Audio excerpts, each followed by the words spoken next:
హిందూ జాతీయవాదం YouTube channel. పోలికలు.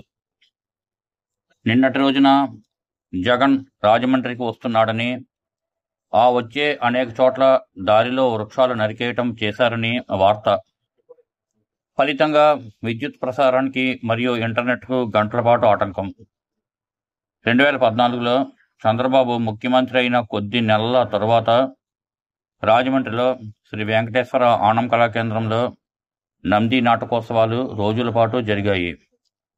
అందులో ఒకరోజు ప్రధాన అతిథిగా ముఖ్యమంత్రి చంద్రబాబు నాయుడు కూడా రావడం జరిగింది. ఆ రోజు రాజమండ్రి నగరంలో ఎండ చాలా భయంకరంగా ఉంది.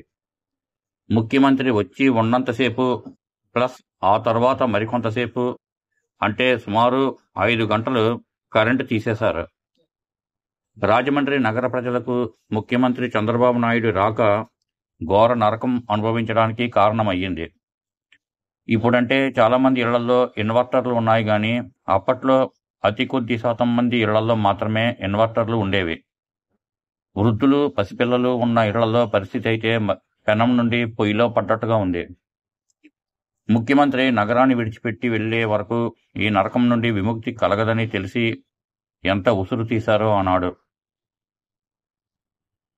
మరొకటి, 2019లో ఎన్నికల వాతావరణం సమీపించకుండానే పవన్ కళ్యాణ్ పెట్టిన జనసేన పార్టీ ఎన్నికలలో పోటీ చేయబోవడం ఖరారైన నేపథ్యంలో ఆయన కూడా గెలిచి ముఖ్యమంత్రి అవ్వడానికి అవకాశం ఎంతో కొంత ఉందని ఊహించి ఆయన పర్యటించిన ప్రతి చోట ఇంచుమించు ప్రతి ఒక్క కులానికి చెందిన ప్రముఖులు వాళ్ళ కుల కోరికల వినతి పత్రాలను సమర్పిస్తుండేవాళ్ళు. ముఖ్యంగా బ్రాహ్మణులైతే ఏ ఇతర రాజకీయ పార్టీ వద్ద కోరని ఒక కోరికను పవన్ కళ్యాణ్ వద్ద ఉంచారు. ఇక్కడ ఇంకొక ముఖ్య విషయం ఏమిటంటే, కుల నాయకులందరూ పవన్ కళ్యాణ్ని కలిసినప్పుడు వాళ్ళ బాడీ లాంగ్వేజ్ ఎంతలో ఉండాలో అంతలో ఉంచేవారు. అదే బ్రాహ్మణులైతే మెడ, నడుము కొంత వంచి ఏదో ప్రపత్తి చేస్తున్న మాదిరిగా దీనంగా తమ కోరికలు విన్నవించుకున్నారు. అయితే అందులో ఒక కోరిక ఆసక్తిదాయకంగా ఉంది.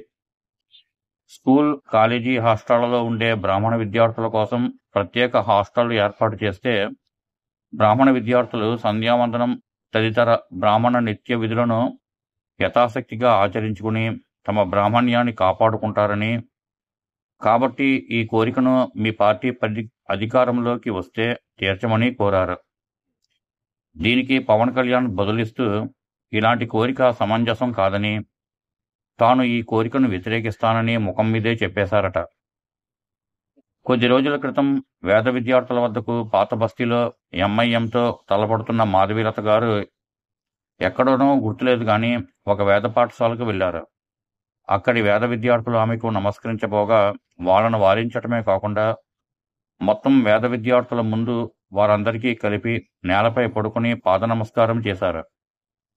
వేదం అభ్యసించడం ఎంత గొప్ప విషయమో, వేద విద్యార్థి అనిపించుకోవడం ఎంత గొప్ప విషయమో ఆమె ఎంతో పులకరిస్తూ వివరించారు. వాళ్ళ పట్ల ఆమె భక్తి ప్రపత్తులతో మెలిగారు. స్వస్తి.